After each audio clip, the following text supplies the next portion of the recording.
Portanto, quer comais, quer bebais ou façais outra coisa qualquer, fazei tudo para a glória de Deus. 1 Coríntios, capítulo 10, versículo 31. Um dos maiores empecilhos à paz interior que o crente encontra em sua carreira cristã é o hábito bastante comum de dividirmos nossa vida em duas áreas, a sagrada e a secular.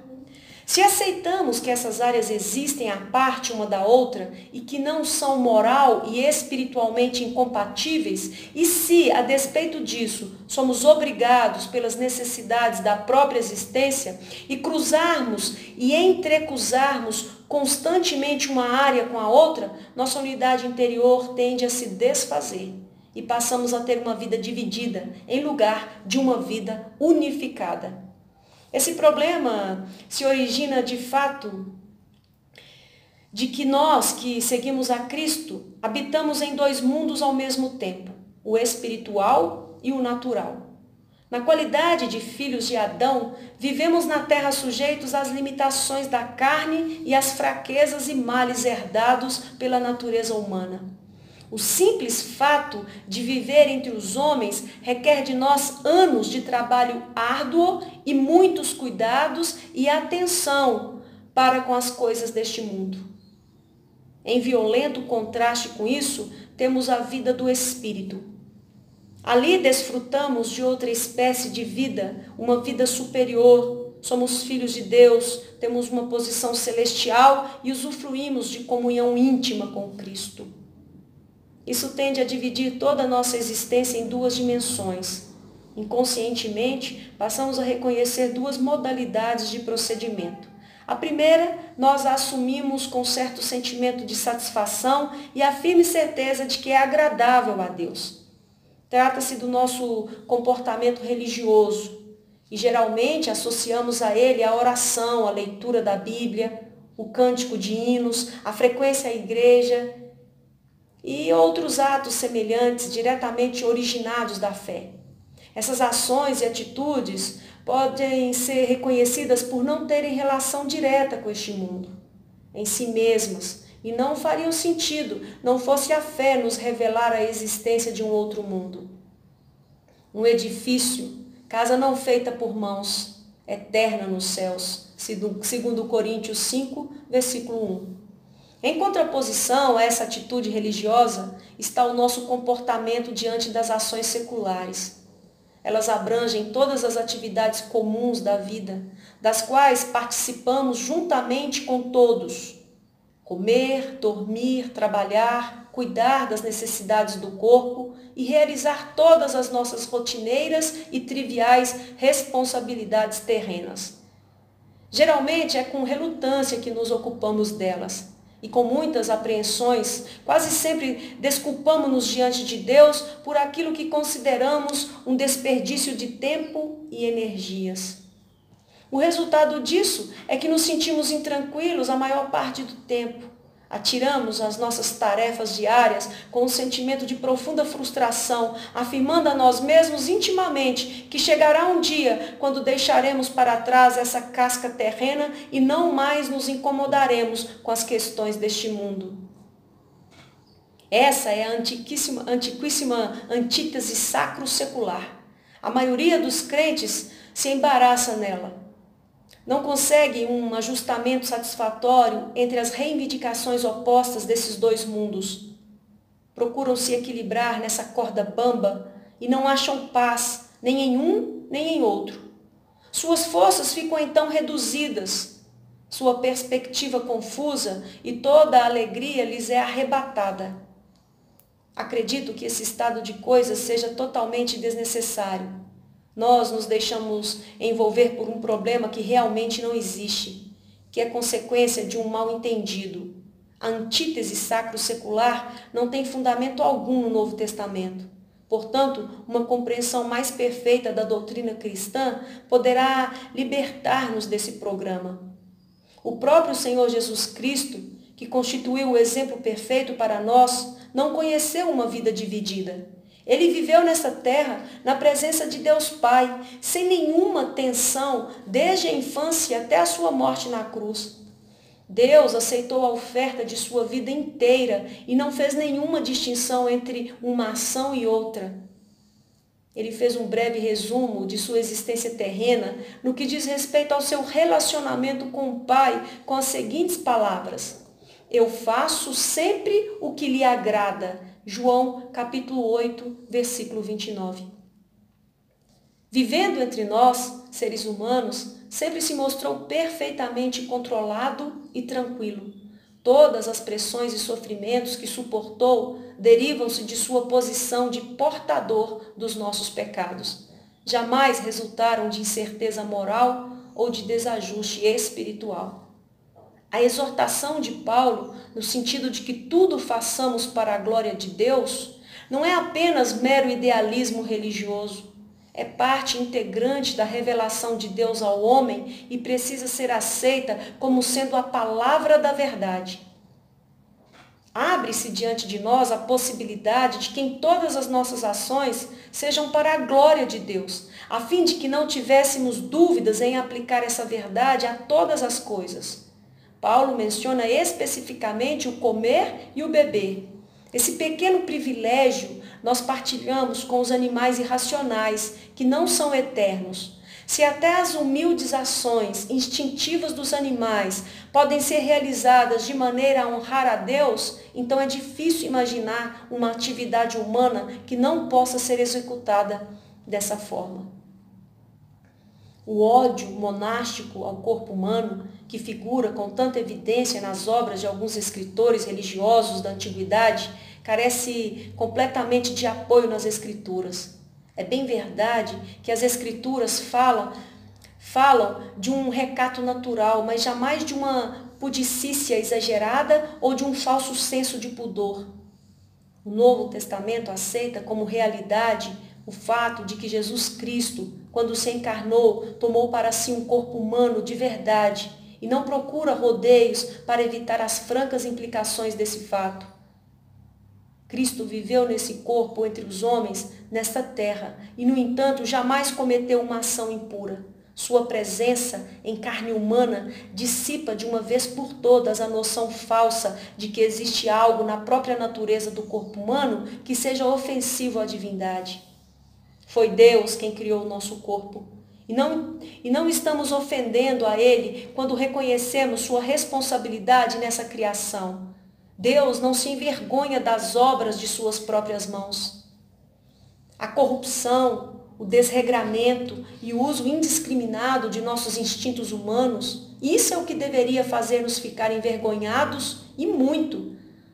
As ações praticadas pelo corpo, quando realizadas em pecado e contrárias à natureza, jamais poderão honrar a Deus. Sempre que a nossa vontade introduzir em nossos instintos alguma perversão moral, eles deixarão de ser naturais e puros como Deus os criou. Em vez disso, serão apetites desenfreados e imorais que nunca podem redundar em glória para o seu Criador. Contudo, suponhamos que não haja perversão nem abuso. Imaginemos um crente em Jesus Cristo em cuja vida se tenha operado a dupla experiência do arrependimento e do novo nascimento. Agora está vivendo de acordo com a vontade de Deus, pelo que pode apreender da sua palavra escrita, a Bíblia. A respeito desse crente, não seria errado afirmar que cada uma das suas ações é ou pode ser tão santa como a oração, o batismo ou a ceia do Senhor. Isso não significa reduzir tudo ao nível do secular. Pelo contrário, é elevar todos os atos a um plano superior, conferindo a todas as manifestações da vida um caráter de santidade. Se a ordenança é a manifestação externa de uma graça interior, então não precisamos hesitar em aceitar a tese assim exposta. Por um único ato de consagração de todo o nosso ser a Deus, podemos fazer com que cada ato subsequente venha a confirmar essa consagração. E já não temos motivos para sentir vergonha do nosso corpo, este servo que percorre conosco a jornada terrena. Assim como Jesus também não se envergonhou do humilde jumentinho que o carregou pelas ruas de Jerusalém. O Senhor precisa dele.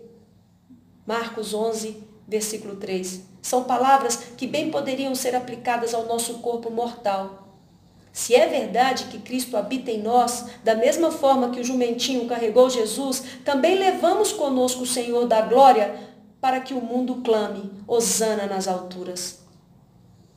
Não basta reconhecer o fato.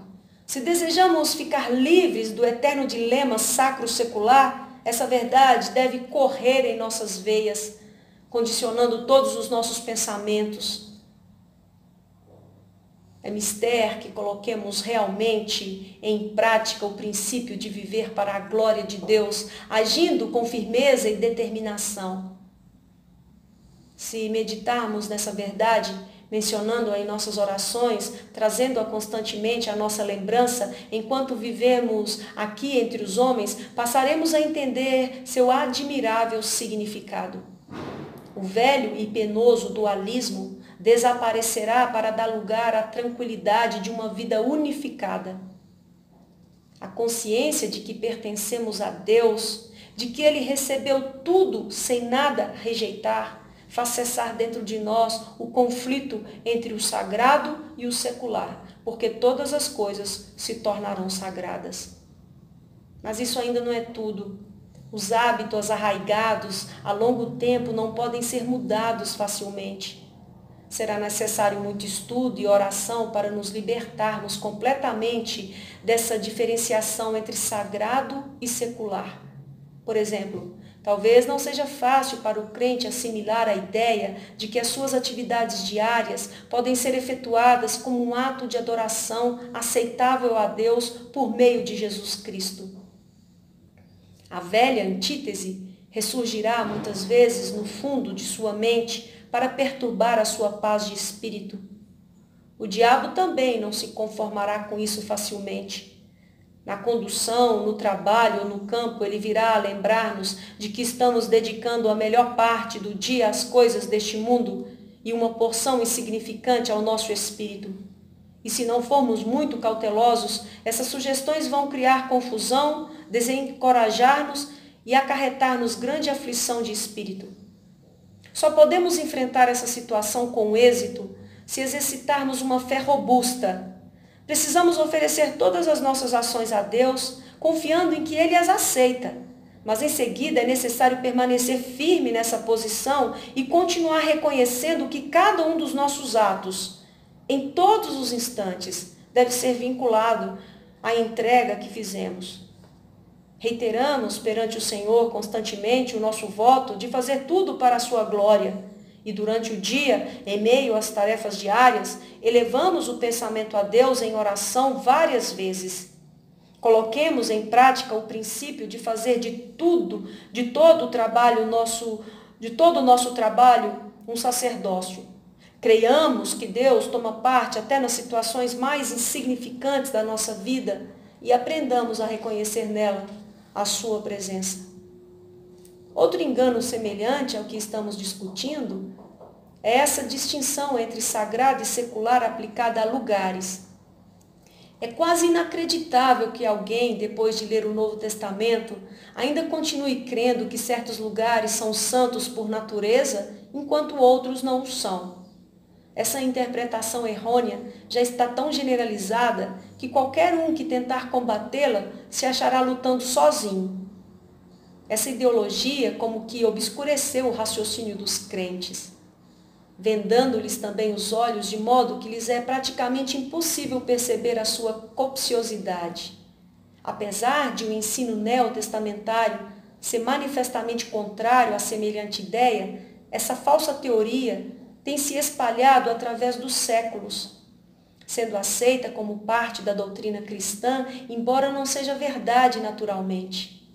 Até onde sei, o único grupo religioso que teve percepção espiritual para reconhecer esse engano e também a coragem necessária para denunciá-lo foi o dos Quakers. O que penso ter acontecido foi o seguinte: pelo espaço de 400 anos, Israel habitara no Egito, cercado pela mais crassa idolatria. Por intermédio de Moisés, finalmente, conseguiu sair dali e se pôs a caminho em direção à terra prometida. O conceito certo de santidade esvaira-se por completo de sua mente. Para corrigir isso, Deus teve que começar apresentando uma ideia bem rudimentar de sua santidade. Manifestou-se a princípio na nuvem e na coluna de fogo. Mais tarde, após a construção do tabernáculo, passou a habitar no Santo dos Santos. Deus usou inúmeras maneiras para mostrar ao povo de Israel a diferença entre o santo e o profano. Havia dias santos, vasos santos, vestes santas. Havia abluções, sacrifícios e ofertas de várias modalidades. Através desses símbolos, o povo de Israel aprendeu que Deus é santo. Era justamente essa a lição que o Senhor queria ensinar-lhes. Não era a santidade de objetos ou de lugares que eles deviam aprender, mas a santidade de Deus, Jeová. Chegou então o dia, longamente esperado, da vinda de Jesus Cristo ao mundo. Desde o início de seu ministério, ensinava dizendo: ouvistes que foi dito aos antigos, eu porém vos digo. Mateus capítulo 5, versículo 21 e 22. O simbolismo usado no Antigo Testamento estava ultrapassado. Quando Cristo morreu na cruz, o véu do templo rasgou-se de alto a baixo. Ficou aberto o Santo dos Santos a todos quanto ali quisessem entrar pela fé.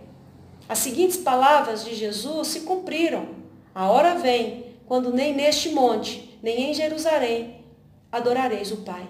Mas vem a hora, e já chegou, quando os verdadeiros adoradores adorarão o Pai em espírito e em verdade, porque são estes que o Pai procura para seus adoradores. Deus é espírito, e importa que os seus adoradores o adorem em espírito e em verdade. João capítulo 4, versículo 21, 23 e 24. Poucos anos depois, Paulo deu o grito de liberdade e declarou limpos todos os alimentos, santos todos os dias, sagrados todos os lugares e aceitáveis a Deus todas as ações corretas.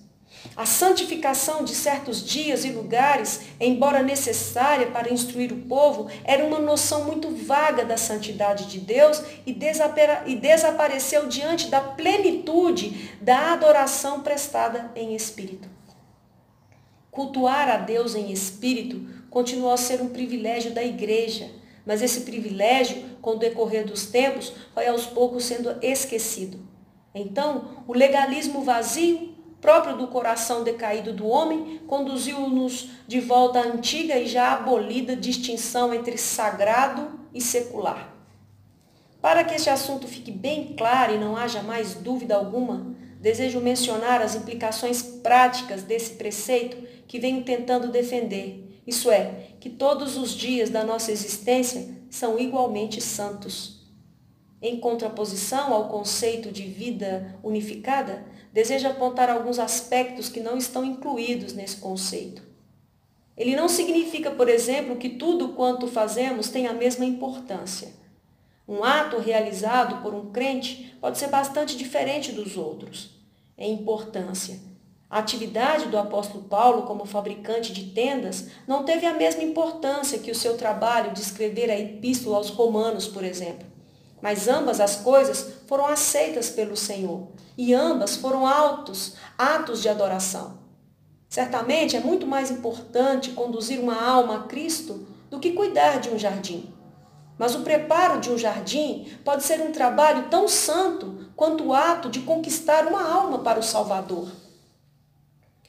Ele não significa também que todos os indivíduos sejam igualmente úteis. Os dons que operam no corpo de Cristo, que é a igreja, variam muito.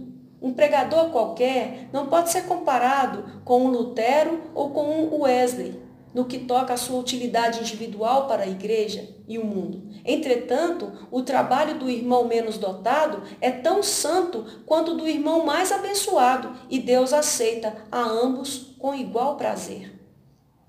Um leigo não deve jamais imaginar que a sua tarefa humilde seja inferior ao trabalho de um ministro evangélico. Se ele permanecer na vocação em que foi chamado, o seu trabalho será tão santo quanto a obra de um ministro do Evangelho.